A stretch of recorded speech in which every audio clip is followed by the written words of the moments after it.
Ina muka dosa, ina muka dosa.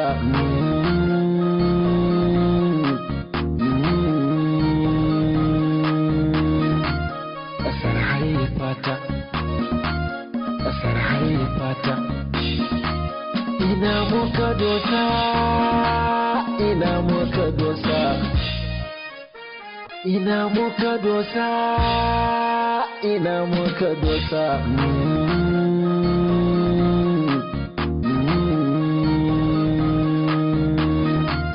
Ƙasar haifata, ƙasar haifata. Ina muka dosa, ina muka dosa. Ina muka dosa. Jama'a assalamu alaikum, barkanmu da yau, barkanmu da warhaka, barkanmu kuma da sake saduwa a cikin wani sabon shirin ina muka dosa. Shirin ina muka dosa kamar kullum shiri ne wanda yake tattaunawa da masu fashin baki da masana da masu ruwa da tsaki akan al'amuran yau da kullum da zimmar fitowa al'umma abubuwan da suka shige musu duhu a fili. Sunana Shu'aibu Mungadi. A cikin wannan shiri namu na yau wato za mu tattauna ne da abubuwan da suka shafi akan abubuwan da suka shafi siyasa da mulki a Najeriya. Sanin kowa ne a wannan ƙasa abubuwa da yawa sun kunna kai waɗanda suka danganci rayuwa ta siyasar 'yan Najeriya. Da farko dai kwana-kwanan nan an fito da wata doka wadda 'yan majalisar tarayya suka gabatar, wato wadda ke magana akan canjin siga ta zaɓukan fidda gwani a siyasar Najeriya, wadda aka wato za ta mamaye tsohon tsarin nan da ake amfani da wakilai wato delegate, wato da wani sabon tsari wanda ake kira FTK ko kuma gemu bayan gemu. Haka kuma za mu yi magana akan mulki a Najeriya, irin abubuwan da suka kawo wannan jama'iyya ta APC akan mulki da irin aminci da yarda da ta samu ta shigo talakawa suka zaɓe ta, da kuma irin halin da Najeriya take a yau. Za mu yi magana akan tsarin karɓa-karɓa na siyasar Najeriya wanda a kowace jama'iyya ana fafutukar ganin yiwuwarsa ko kuma akasin haka. Da dai sauran abubuwan da suka shafi siyasa a wannan ƙasa, domin mu yi ma waɗannan batutuwa adalci muka shigo da wato kamar za mu iya kiran shi gwani na gwanaye ga al'amuran siyasar Najeriya. Injiniya ne, tsohon gwamna ne, tsohon minista ne, kuma tsohon sanata ne a Najeriya, wato His Excellency Injiniya Rabi'u Musa Kwankwaso, tsohon gwamnan jihar Kano. Your Excellency, barka da zuwa nan. To, mun gadi da duka jama'a, assalamu alaikum. To, kamar yadda matashiyar wannan shiri ta nuna, za mu tattauna ne akan al'amuran siyasa. To kuma yana da kyau a bugi karfe da zafinsa. Maganganu masu zafi waɗanda ke tashi a halin yanzu, waɗanda ke tasiri a zukatan 'yan Najeriya su ne wannan doka da 'yan majalisa suka gabatar, wato ta ƙudurin zaben FTK wurin fidda gwani a mazaɓin Najeriya. Da yawa wannan abin ya jawo ta da jiyojin wuya.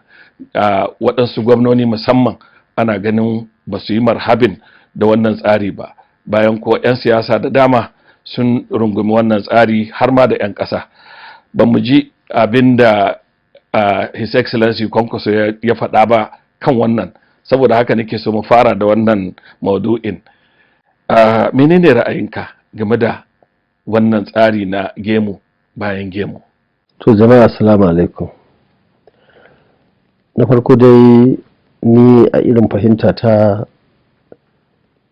duka tsare-tsare da muke da su da wannan muke yi a wannan ƙasa Najeriya da ma ƙasashen duniya, tsari iri daban-daban da ba ake da su na tsarin mulki da dokoki da sauransu. Kowane za ka iya budawa ka ce wannan bangare guda ina da kyau, wani sashen kuma a cikin tsarin ba shi da kyau. Kaga tun farko a wannan ƙasa mun so tsari irin na Ingila parliamentarian, wanda za a zaɓo mutane kuma za su zo a cikinsu su fitar da wanda zai zama shugaba ko prime minister da sauran tsare-tsare wanda muka faro su tun a jamhuriya ta farko. Amma da tafiya ta tafiya muka ɗora wa shi wannan tsari laifi, bayan ko ba mamaki laifin na masu tafiyar da abin ne muka koma abin da ake cewa presidential system, wanda shine America take amfani da shi ma gashi muna tafiya abubuwa da yawa, wasu za su ga cewar ko ya yi tsada ko ya yi kaza ko an tara waɗansu mutane ƙarfi ko shugaban ƙasa ko gwamnoni, kowane da irin ra'ayinsa da zai faɗa. Shi wannan tsari na ƙato bayan ƙato tsari ne wanda a cikin zaɓuɓɓuka wanda na shiga zaɓe a cikin shekara 30 ɗinnan, daga lokacin da nake deputy speaker na House of Reps shekarar 1992 zuwa yanzu na shiga zaɓe sau 16. Na ci zaɓe sau 13, na faɗi zaɓe 3.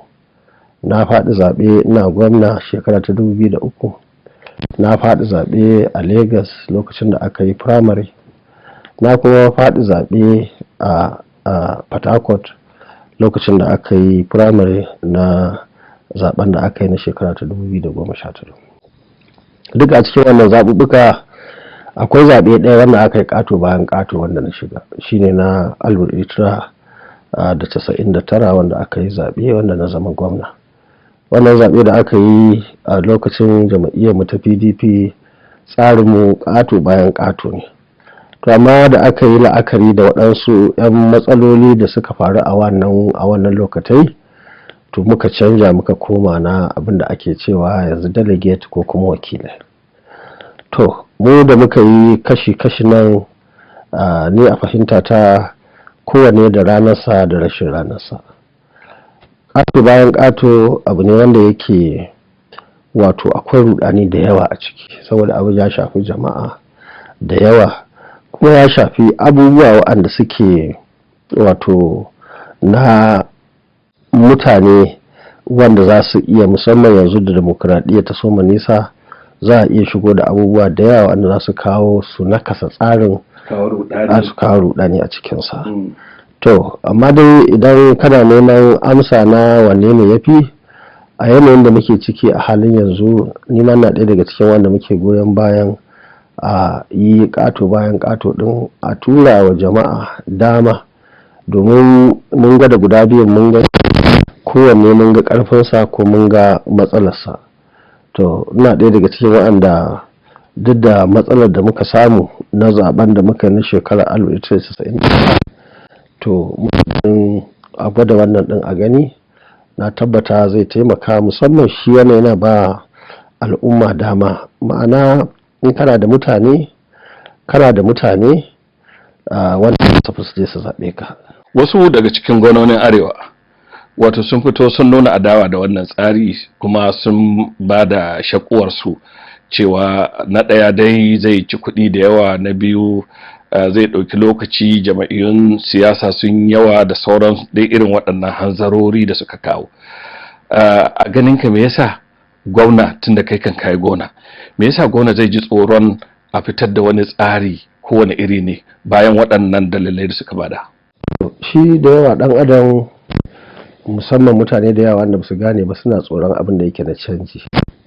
Duk wanda yake gwamna a halin yanzu, babu gwamnan da ya yi zaɓe ya shiga takara ta gwamna da wancan tsari wanda yanzu ake son a koma kansa. Saboda haka wani abu ne wanda ya zo na canji, kowa duba kafaɗarsa yake yi ya ga cewar ina abin zai shafe shi. Kuma da yawa gwamnoni sun saki layi, ma'ana ba su nemi soyayya da jama'a ba. Saboda haka da yawa gwamnoni suna tsoron haɗuwarsu da mutane, kuma haɗuwarsu da mutane ta fari ita ce wannan maganar primary election, wanda ake ganin watakila shi za a yi. Da yawa yanzu akwai mutane matasa, akwai mutane zaɓaɓɓu da wanda ba zaɓaɓɓu ba, wanda suke suna da sha'awa ta harkar siyasa. Za ka ga a kowace local government, a kowane state, jiha kenan, za ka ga yanzu ƙofofi na fita ko shiga kashi biyu ne. In banda Anambra da take da ƙofa uku, wanda in ka haɗa APC da PDP to su suna abga. A cikin wannan ƙofofi na shiga ko na fita harkar jama'iyya da harkar siyasa a cikin wannan shekaru 20 da ɗoriya, akwai mutane da yawa waɗanda suka tattare ƙofa, wanda har yanzu kansu gwamnonin suna ciki da kuma wasu da yawa daga cikinmu. Wasu sun yi ƙoƙari sun haɗa mu'amalarsu da jama'a, ana son su, amma 'yan kaɗan ne. Mafiya yawa sun shagala da harkar mulki. Wasu wanda suka yi mulki na farko suna nan, wasu suna mulki na biyu. Da yawa daga cikinsu ba su tsaya sun wahalta wa jama'a sun ji daɗi, suna yaba musu ta inda ba sa tsoron a ce sun haɗu da jama'a. Da yawa mutane waɗanda suke cikin wannan tsari na shugabanci, waɗansu sun ɗauki tsarin shugabanci kamar wani tsari ne na kece raini. Waɗansu sun ɗauka cewar duk sanda suke da bukata, mutane kamar kaji ne za a watsa musu tsaba, za su zo su kama sai abin da suke so da su. Wasu Allah ya sa suna jin daɗin zirga-zirga, a maimakon mutum ya zauna a jiharsa ya yi aiki ya jajirce, jama'a su amfana masa, musamman ma dai mu a arewa nan inda ake fama da harka ta rashin tsaro. Kuma shi gwamna da shi shugaban ƙasa, wato su ne masu gida a inda suke. Mai gida in baya nan, gidan ma sai ka ga ya zama wani iri. Mai gida in yana nan sai ka ga mutan gida kowa ya sakata ya wataya. Kuma mai gida in yana nan zai samu bayanai da yawa, zai sami tsarin abin da yake faruwa a ƙasa. Idan kana sama kana tafiye-tafiye, jama'a suna ƙasa, ba za ka ji su ba za su ji, sai dai a yi ta jita-jita, kuma a ƙarshe zargi ya shiga, a ta faɗan maganganu a tsakani, kai kana jin haushinsu, su suna jin haushinka. Wato bayan wannan tsari na zaɓe, wani abin da ke jan hankalin jama'a a Najeriya yanzu a siyasance shine wato karɓa-karɓa. Kana ɗaya daga cikin waɗanda suka yi takarar shugaban ƙasa a baya ko kuma suka fito takarar, amma an yi amfani da tsarurruka na karɓa-karɓa, musamman jama'iyyar ku ta PDP ita ce ta fara ƙarfafa wannan tsari na karɓa-karɓa kafin APC ta rungume shi. Wannan tsari na karɓa-karɓa har yanzu wasu 'yan siyasa suna adawa da shi, waɗansu suna ganin ya kamata a saki wannan tsari a takara a kasuwa wanda zai iya ya fito ya yi. Waɗansu kuma suna ganin ya kamata a ce a'a wannan ɓangare ne na Najeriya zai kawo. Naji wani tsohon gona a jihar Neja ya fito yana cewa a saki wannan abun a kasuwa, duk wanda ya ɗauka aka ga ya dace sai a dafa masa. Ya kake hangen tsarin karɓa-karɓa a tasirin da zai yi a cin nasara musamman a jam'iyyar ku ta PDP? To, shi tsarin karɓa-karɓa ba wani tsari ne wanda aka rubuta wata doka ko a cikin wani tsarin mulki na Najeriya ba. Tsarin da yake na tsarin mulki shine kowace jam'iyya tana da damar ta fitar da shugaban ƙasarta a wani sashi na Najeriya. Amma yana dokar ta fito ita ce ba kuma za ka sa mataimakinsa a wannan guri ba. Wannan shine abin da yake tsari. Mu da muka fara in ka ɗauko ta daga nan kurkusa lokacin mu na SDP da NRC, a lokacin nan abin da aka yi, an zauna an duba kowace jam'iyya guda biyun nan, ta duba ta ga wacina ne za ta sa wato shugaban ƙasa, dan takarar shugaban ƙasa ta samu nasara. Wannan abu ne wanda yake gabaki ɗaya tsari ne na tsarin doka ba. Mu lokacin SDP, bayan an gama rigingimu na su Shehu Musa Yar'adua Allah ji kansa, abin da suka yi shine mu NRC ta kuma ta ɗauko daga arewa, aka je aka yi zaɓe. Kowa ya san abubuwan da suka faru a wannan zaɓe na shekara. Yayin da aka zo shekarar 1999 lokacin da demokuraɗiyya ta dawo, to kowace jam'iyya ita ma ta zauna ta yi tsari kamar inda ka faɗa.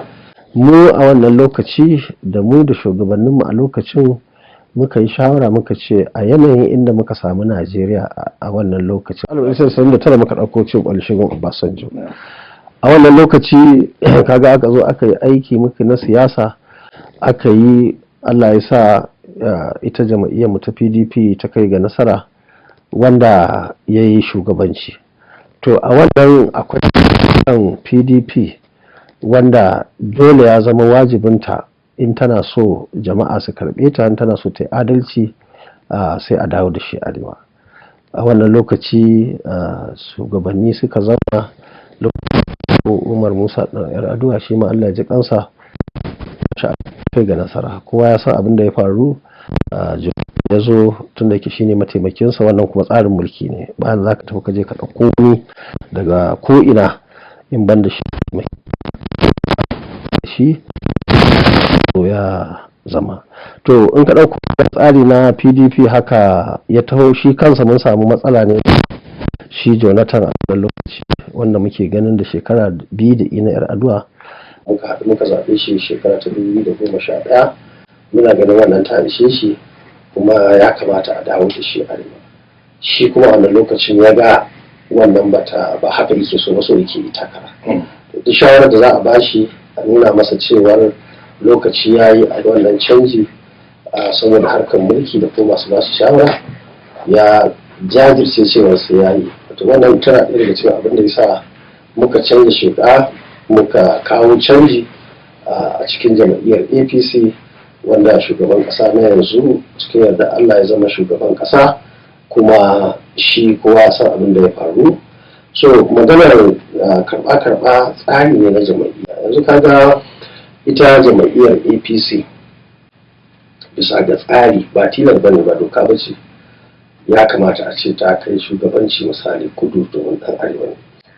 Ita ko PDP tana da dama da za ta zauna ta shawara, domin kaga inda tun daga kan shi Obasanjo da yi shekara 8 zuwa shi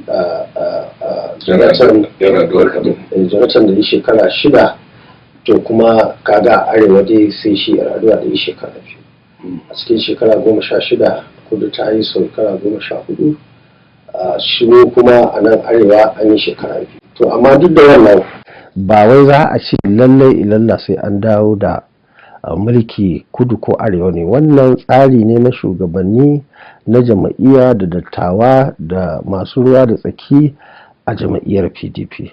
Amma dai babban maganar ita ce musamman ganin yadda gwamnoni na kudu suka haɗu suke cewa a kai shugabanci zuwa kudu, kuma ba wai jam'iyyar PDP ba ce kawai ko APC, har da ma ABGA duk suka haɗu, gaba ɗaya suka haɗa kai neman a maida wannan tsari. Wato kaga wannan babban kuskure ne.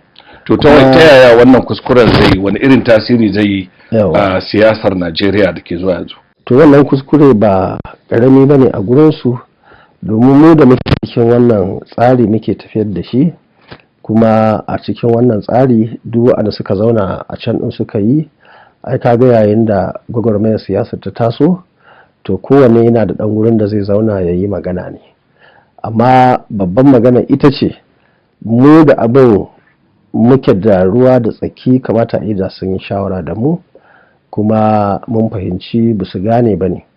Idan da sun gane, mu da muke siyasa a nan a arewa mutane ne wanda kullum muke duba me ya dace, kuma mutane ne wanda muke ba ma sauraron wata barazana ko daga nan ɗin ko daga waɗansu gurare.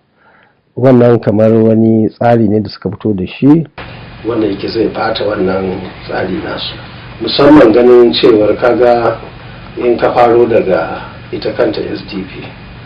A lokacin SDP kaga ɗan takara ɗaya namu na SDP daga kudu, ɗaya daga arewa. Mu muna yi muke goyon bayan, muke jama'iyyar da ta tsayar daga kudu a MKO Abiola.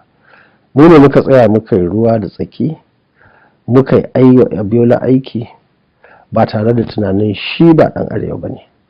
Muka yi aiki, kaga a gandun albasa a wannan lokacin a nan nake zaɓe, a gandun albasa lokacin na akwatinmu ɗaya da mai gidanmu shugabanmu Alhaji Bashir Tofa.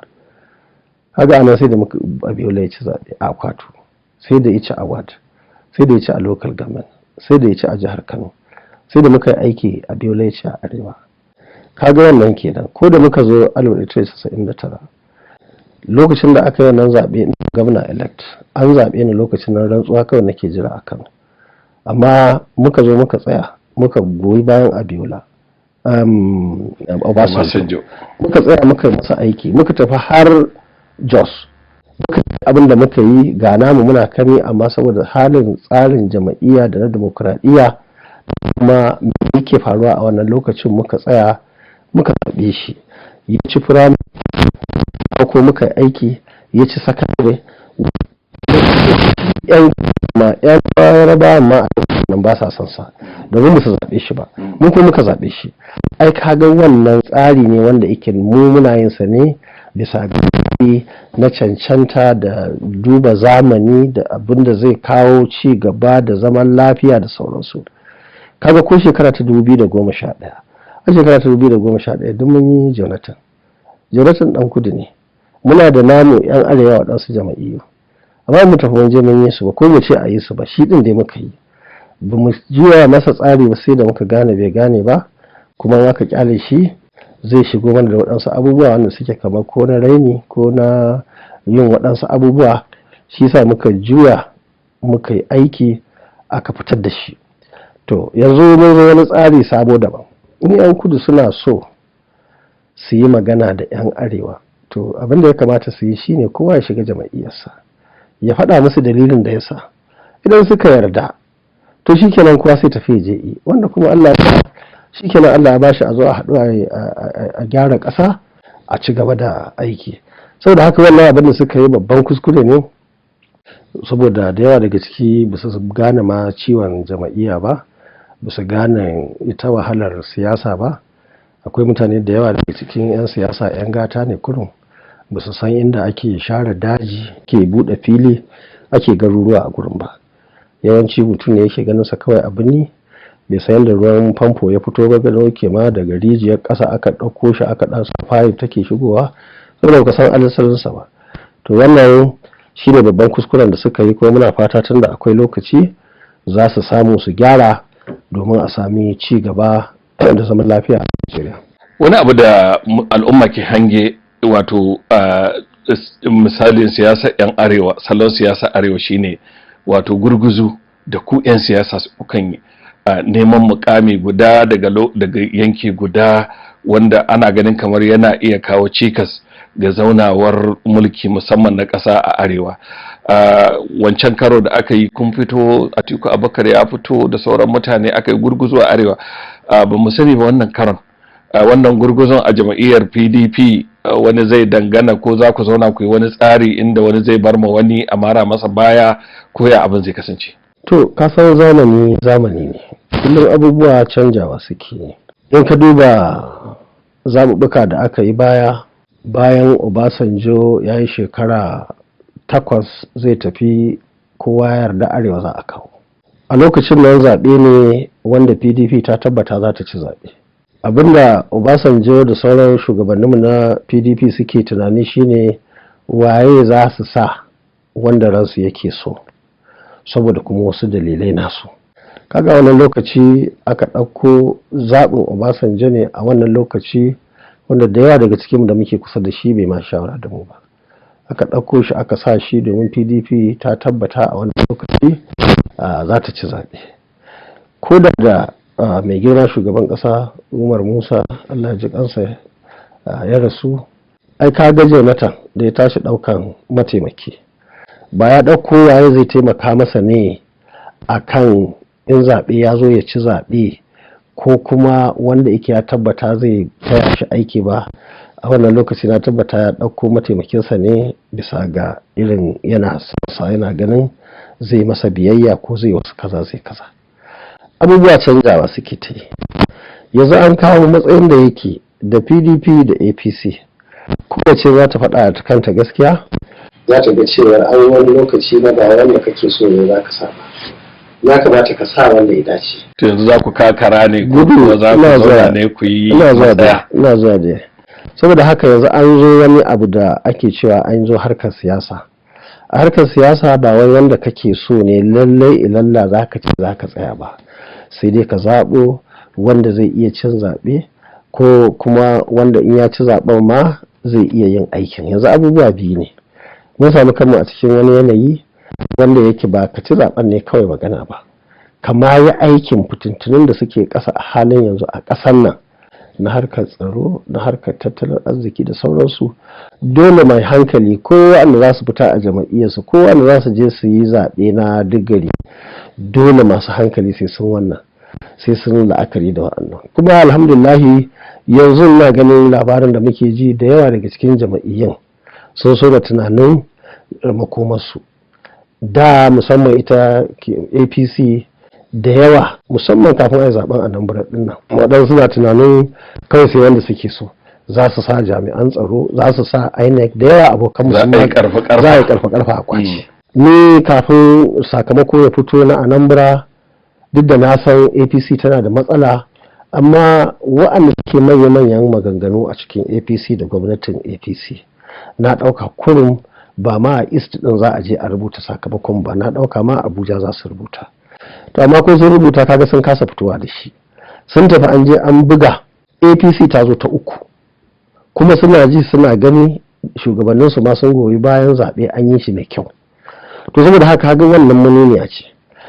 Kuma darasin da muka samu yanzu kaga mu a Kano an yi zaɓe, duk Najeriya kowa ya sani, har ko 'yan jarida kun san APC bata ci zaɓe ba, amma shugabanni a lokacin nan suka yi shawara bisa ga tsari na isgilanci cewa lalle sai sun kwace, wanda shi kuma wannan ba abin da ya fi nakasa dimokuraɗiyya a duk inda take da ya wuce zalunci, ka ɗauki wanda ya ci ka kwace zaben ka ba wanda bai ci ba. Amma distinguish ai kun jama'iyyar ku ta je kotu da wannan zaɓe na Kano. Wannan kotu ka bari, ba na so mu yi maganganu irin waɗannan da abin da yake ya shafi kotuna kamata a yi su gyara kansu.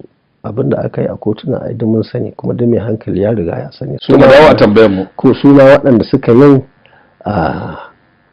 sun sani. Mu dawo a tambayar mu, ya za ku wanye da 'yan masu buƙatar takarar shugaban ƙasa a arewa su Tambuwal, su Atiku da shi da nake son in gaya ma cewar ba haram bane, ba ko matsala bace kowace jama'iyya mutum 1, 2, 3, 4, 10 ko 20 masu fito. Wannan ba matsala bane, duk ko daga ma ina ne, ko daga ina ne. Amma abinda ake inda ake da masu hankali, masu daraja, inda ake da shugabanni na kwarai wanda suka san abin da suke yi, to shi kenan sai a zo sai a zauna, wane ina so, wane ina so, wane ina so. In an daɗa buɗa ma waɗansu ma za su ce suna so.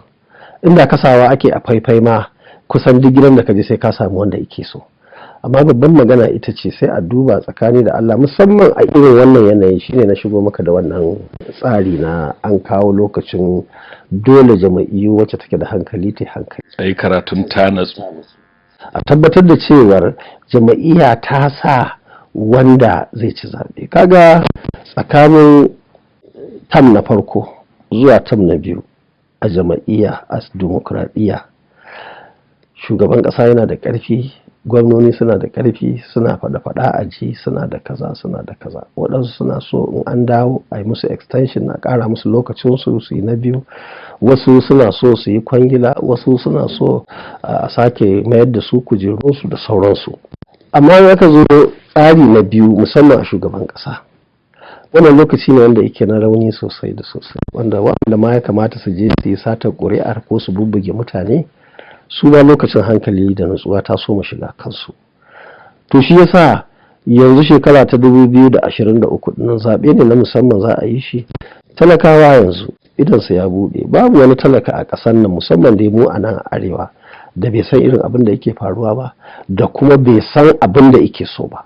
Babu wani wanda zai je wani ƙauye ya gaya wani labarin, ko da shugaban ƙasar nan wanda nesa can da talakan da yake ƙauye a wata karamar hukuma. Your Excellency, yan ƙasa sun san akwai matsala a Najeriya a yau, amma kuma da yawa waɗansu na ganin jama'iyyar ku ta PDP ita ce ta kafa tushen matsalar da ake kai yanzu. Abinda matsalar da aka samu ita ce jama'iyyar APC ta zo da zimmar za ta gyara kurakuran da take ganin PDP ta yi, to sai kuma aka samu akasin haka. Kana ganin cewa talakan Najeriya zai sake amincewa da jam'iyyar PDP da duk da nunin da ake mata cewa ita ce ta kawo Najeriya halin da take ciki a yau? To, in ka samu ɗan PDP da yawa zai gaya maka ta sami matsala a tafiyar da shugabanci, wanda kuma wannan matsalar shi yasa mu ma da muke cikin ta muka fita da niyyar a kawo canji, a kawo gyara. Amma shi ɗan PDP zai gaya maka cewa akwai matsala a PDP an samu, amma yanzu an samu babban matsala. Kuma su wanda suke PDP suna tunanin za a yi zaɓe tsakanin matsala da babban matsala, saboda haka da yawa suna ganin an taɓa haka za su ci zaɓe, wanda ta ka iya yiwa kuma ba lalle ne haka ba ne. To ya mahangar gogaggun 'yan siyasa irin ku wace magana ke kallo? Babban maganar ita ce akwai abubuwa guda biyu. Abu na farko shi ne a cikin nasu wanda in aka tafi haka ba a sami wani tsari ba, to abin da zai faru shi ne wacce ta tsayar da mutum wanda jama'a suka yarda da shi na gari, wannan jama'iyya mu muna gani ta ce za ta ci zaɓe a inda ake tafiya a haka. Amma ɗaya ɓangaren kuma shi ne har yanzu akwai lokaci, kuma ba mamaki daga nan zuwa lokaci a wani tsari wanda ike saɓanin, saboda rubuta wannan tsari da muke da shi a ƙasa.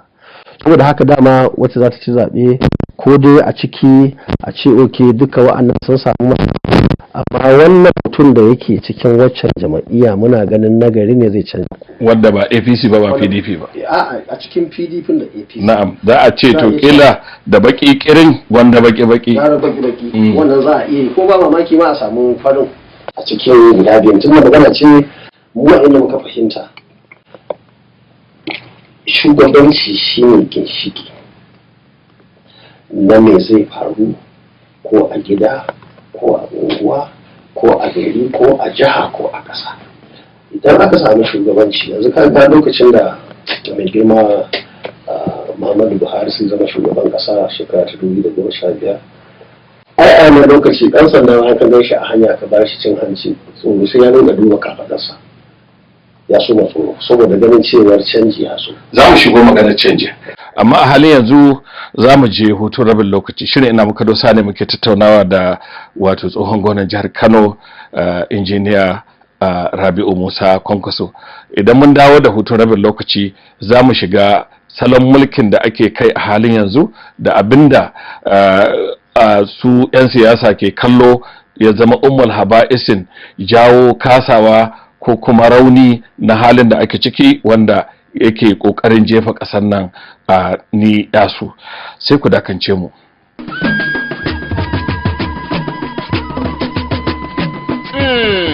Ba shakka mu ne abun kallo, a gare mu mai kallo yake samun abun kallo a farantinsa na kallon kallo. Kaga natijar kallon mu kan sa mai kallo ya zama abun kallo.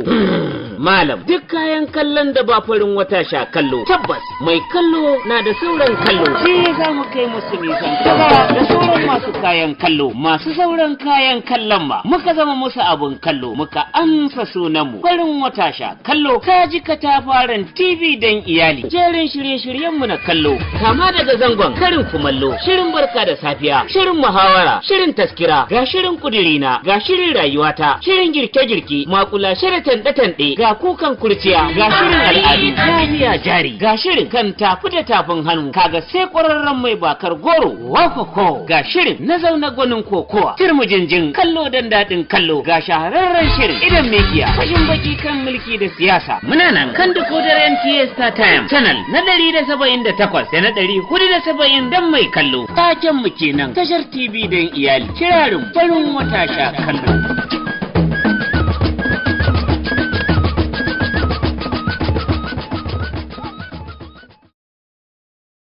Tumarilla, barkanku da jimirin sauraronmu a shirin ina muka dosa, inda muke tattaunawa da sanata Rabi'u Musa Kwankwaso, tsohon gwamnan jihar Kano. Distinguished Senator, yanzu bari mu shiga halin da ake ciki na Najeriya. Ku ne kuka yi uwa da makarbiya, kuka tallafa ma shugaba Buhari domin ya zama shugaban Najeriya. A wannan lokaci kuna ganin jam'iyyar ku ta PDP shugabancinta yana tafiya a karkace, kuma kuma kuna so ku bi sawun 'yan Najeriya da zimmar kawo gyara.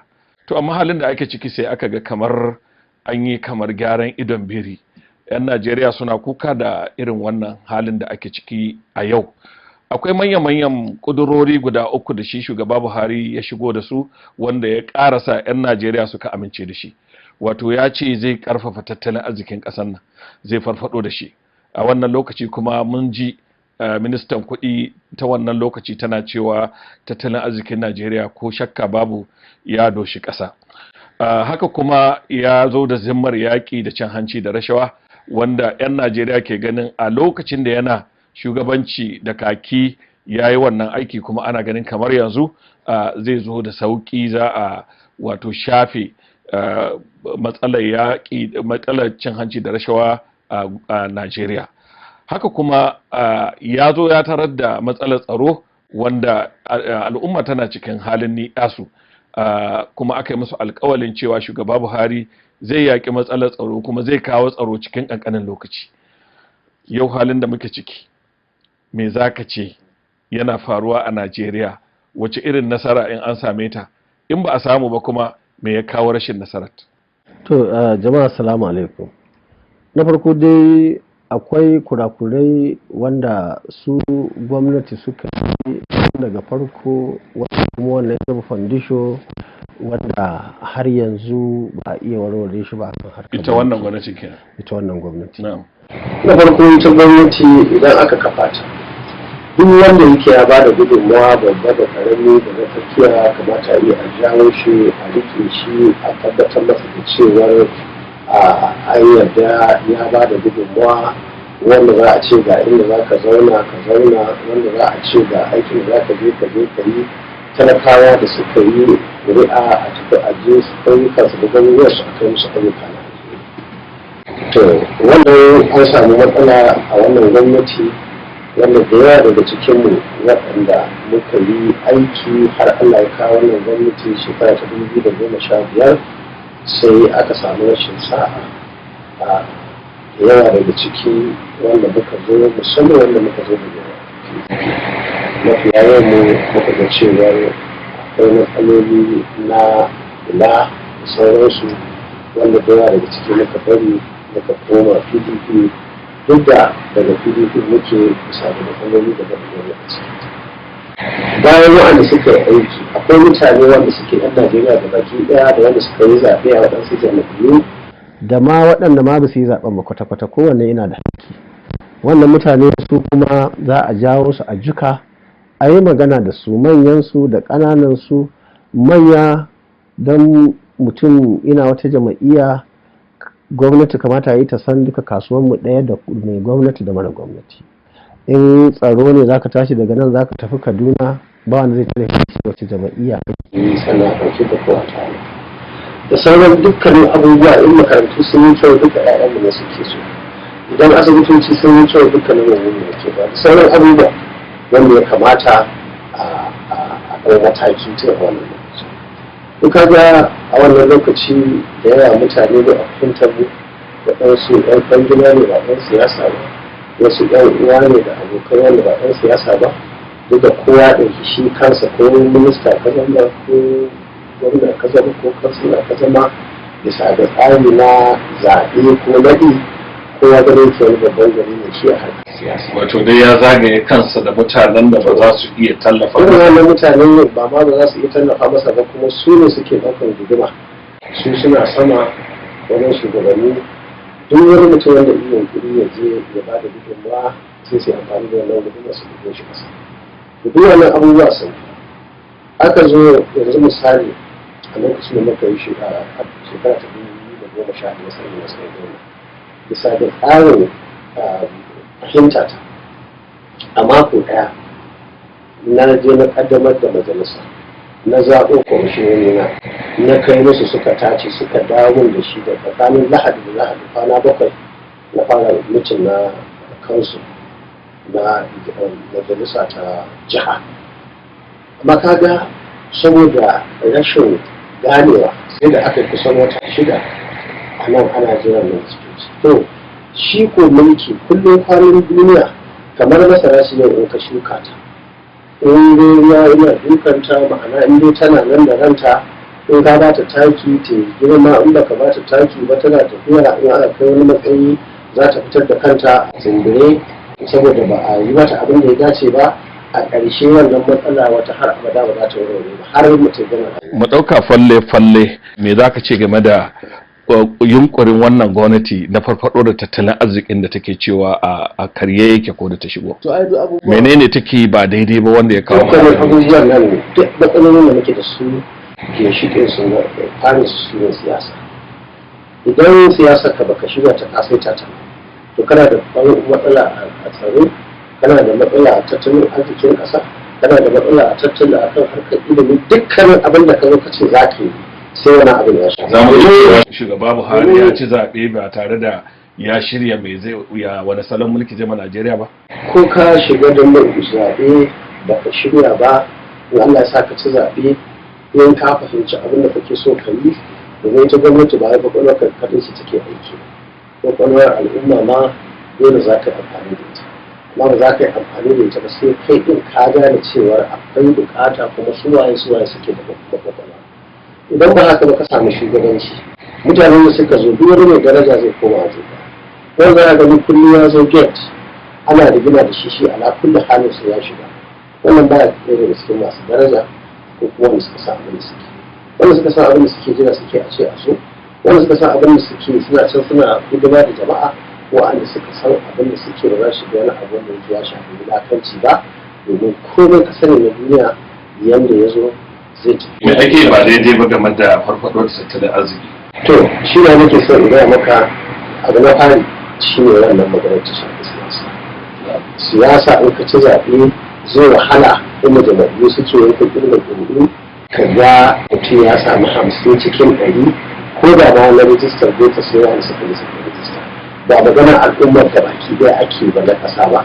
Za ka ga mutane kaɗan ne a cikin al'umma, musamman ma yanzu da demokuraɗiyya mutane suka gaji da ita. Yanzu in ka je mutane percentage mutum nawa ne cikin 100 ya jefa ƙuri'a a nan ba, mutum nawa ne cikin 100 ya jefa ƙuri'a a Lagos ko a Kano aka je aka zaɓi shugaba. So mutane kaɗan ne halin yanzu suke shiga cikin zaɓe domin yawanci dama a sa 'yan takarar da al'umma suke so, har ma mutum da kirji ya tafi ya je ya ce lallai komai ya komai daɗi sai ya zaɓi wannan mutum, domin kowa yana da hankalinsa. Wannan ke zaton siyasa abin da mutum yake cewa dace game ne, abu ne wanda yake na ɓatacce na ɓata ko wani abu ne gurɓatacce ko wani abu haka ne. Siyasa fes take, siyasa kalau take, amma kowa in zai tasa sai ya ɗauke ta kalau ɗin ko ya ɗauko datti da zo zuwa mata. Saboda haka akwai maganar ita ta siyasa ita kanta. Na biyu su akwai mutane waɗanda suke shugaba dole sai ya zage da kansa ba wai wanda kake so. Kaga na farko dai magana ce ta siyasa, in ba a same ta daidai ba akwai matsala. Na biyu su waye suke cikin gwamnati, idan ba a samu waɗanda suka dace ba za a iya samu matsala. Amma babban magana ita ce shi shugaba dole sai ya zura ido, sai ya kasa kunne, sai ya yi duk abin da zai yi ya tabbatar da cewar kowane abu yana tafiya a kowane lokaci yadda ya dace. Babu kuma wani mutum zai iya shugaba wannan aikin sai shi kadai ne zai iya zura ido ya tabbatar tun daga kan me za a yi kaza za a yi kaza tun daga wannan tsarinsa har a assembly in a gurin gwamnati ko kuma wajen shugaban kasa ne a national assembly. Shugaba sai ya zura ido ya ga me ya shigar kuma me ya fito. Dole sai ya zura ido na ga duk abin nan da aka ce an sa shi ya shigo, to kuma dole sai an tabbatar da cewar an kai shi ƙasa. Akwai zarge-zargen ya haɓaka cin hanci da rashawa a cikin wannan gwamnati wanda ake gani ya zarce yadda ake yin sa a baya, da kuma shi wannan yaƙi da cin hanci da rashawa ya aka yi a ganinka bai magance wato cin hanci da rashawa a cikin gwamnatin nan da ake zargi ba? Adidai ita ce magana. Shugaba sai ya zura ido, shugaba sai ya yi hukunci, kuma hukuncin nan bisa ga adalci. Duk wanda ya yi aka tabbatar ya yi ba daidai ba a yi masa hukunci daidai abin da ya yi, kuma jama'a su yi wa hukunci, mutumin nan ko naka ne ko ba naka ba ne. Wannan in ana yi, duk wani mai hankali musamman a ƙasar nan, masu yin wannan abubuwa sun fi kowa son su zauna lafiya. Saboda haka duk inda za ka zagayo ni bisa da ayyuka da nauyi na gwamnati jiha da kuma gwamnatin tarayya, magana ce ta lallai shi shugaba, kuma akwai ayyuka da za ka sa mutane su yi, amma kuma akwai ayyuka wanda kai ko kana so ko ba ka so dole sai ka. To sai matsalar ita kanta tsaro. Matsalar tsaro tana komawa kullum gwanda jiya da yau. Shi ko me kake gani ana yi ba daidai ba wanda ya sa ba a magance matsalar tsaro ba, duk da ko yana cikin manyan alƙawuran wannan gwamnati? To ni na sami dama na zauna da sojojin Najeriya a tsawon lokaci, na fahimce su daidai gwargwado, kuma da yawa su ma duka sun fahimce ni. Babban abin da yake faruwa ni a tunanina shine wannan dai maganar ta zura ido. Dole shugaba sai ya zura ido ya tabbatar da abubuwan abin da ake, kuma shugaba sai ya samu, ana cewa shugaba yana da kunne ɗaya zai ka zo a rubuto, kunne biyu a rubuto, amma akwai waɗansu kunnuwa kuma wanda jama'a za su zo su gaya maka cewar ga halin da ake ciki, wanda da yawa daga ciki kuma shi za ka yi amfani ka ɗora a sikeli da irin abubuwan da ake gaya maka. Wasu abubuwan ma mutane iri na mamaki muke, saboda sojojin Najeriya da sani na sama na ƙasa da ruwa mutane ne waɗanda suke suna da wato training, horo mai ƙwarin gaske, suna da kayan aiki da irin na waɗanda muke gani a kan titi, yara suna fita yawancinsu ba ilimin boko ba ilimin zamani, su je su tara hannu. Yanzu kaga 'yan kwanakin nan wajen kwana 3 ko 4 kullum kwanan duniya sai sun fito guri da kafa su je su hau ɗan babur su tafi. Kowa ya san ba China suke tafiya ba, kowa ya san ba Australia suke tafiya ba, suna nan a kusa. Babu wani tsari wanda yake za a ce a'a gashi an fito. Haka a gurare daban-daban a North West din nan, arewa maso yamma, arewa maso gabas, arewa ta tsakiya din nan, mutane ne waɗanda ya kamata a ce, saboda yakin ma da mutane suke gani kamar na sabi kanoke ne. Ai da yawa mutanen an san inda suke, da yawa mutanen an san su. Yaƙi ne wanda yake kamar inda muka san yaƙi wanda yake yaƙi conventional, tunda an san mutanen an san inda suke, aka gaba wani abu ne wanda yake yaƙi na sabi kanoke. To a ganin ka me ya hana a gama wannan aikin, tunda an san su an san inda suke, me ya kawo tarnaki wajen aiwatar da aikin? To shine ai babban abin mamaki, amma dai duk abin in ka zaga ka samu, ai dole shugabanci da zai wanke hannunsa ya ce shi bai sani ba, kuma su ne ya kamata su ansa wannan abubuwa. Sojan Najeriya ne muke da shi, kayan aiki ne muke da shi, mutanen nan ga su nan da yawa da gaske su ba su rasa abin suke ba. Na san gaya maka lokacin da muke akan duk wani equipment da zai gano mutum bakin jihar mu da baki ɗaya babu wanda bai saya, babu kuma wanda tracking system wanda in an shigo ɗakin nan wanda suka zo in guna suka zo ba ruwansu da kai kamar yadda muke gaba duk tsakanin mai kai mita biyu, wannan za a ɗauka. Ba abin da mutanen nan da su ba a wannan lokaci su shigo jihar Kano, muka yi musu ratata. Bayan mun yi ratata saboda fasahar zamani da kuka amfani da ita, zamani da kuma muka haɗa kan jami'an tsaro. Brigade commander shine shugaban su baki ɗaya, sai kwamishinan 'yan sanda, sai darakta na SSS, sai yan custom, sai duk wani mai sunan tsaro yana cikin wannan kwamiti. Kuma na tabbatar musu da cewa duk mutumin nan ya aiko Abuja, saboda akwai competition, akwai gasa tsakanin su. Wai wannan ya gaya wa IG shine ne kaza, kar wani mutum zai ba. Nace gwanin ta ku guda ɗaya ce yanzu Kano shi. Masu kallo da sauraron mu, shirin ina muka dosa ne da muke kawo muku a gidan talabijin na farin wata mai yada shirye-shiryensa akan tauraron dan adam na Star Times, da kuma rukunin gidajen rediyon Vision FM da ke Kebbi da Sokoto da Katsina da Kano da Kaduna da Gombe da kuma Abuja. Mun tattauna ne da tsohon gwamnan jihar Kano, Sanata Rabi'u Musa Kwankwaso, kan abubuwa da ke kai kawo a siyasar Najeriya. Yanzu kam saboda ƙurewar lokaci, a madadin shi Sanata Kwankwaso da ma'aikatanmu da suka naɗe wannan shiri a faifai, ni Shu'aibu Mangadi nake cewa mu haɗu a wani jiko, sai an ji manku. ina muka dosa, ina muka dosa.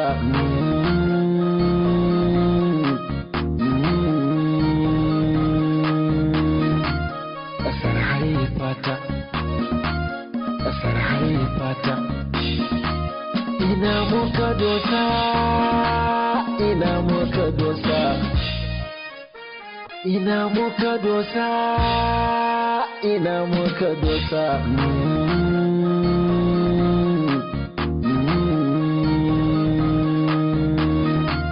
Ƙasar haifata, ƙasar haifata. Ina muka dosa, ina muka dosa.